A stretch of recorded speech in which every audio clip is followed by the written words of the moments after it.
In this video, we're going to be continuing our JavaScript array series with two new array methods, sum and every. Above we have an employees array with various employees in it.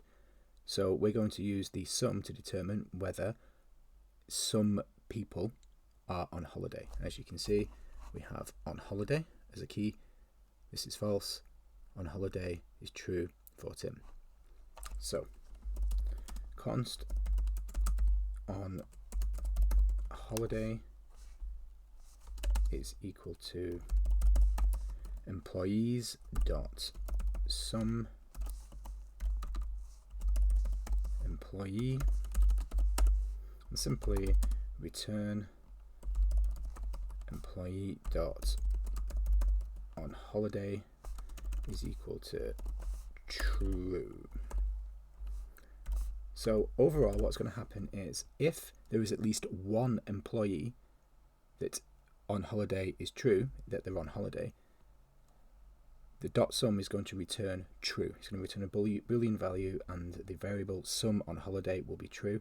If not, it will be false. So I'm going to console log sum on holiday and run the code, and we've got true.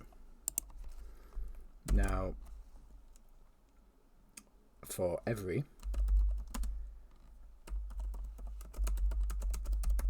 it's similar to dot sum, but essentially every single element will have to be equal to whatever condition I'm putting in.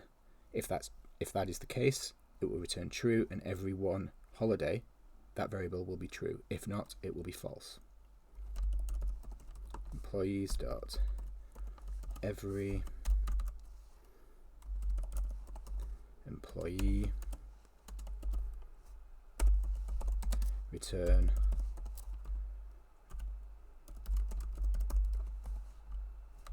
holiday is equal to true.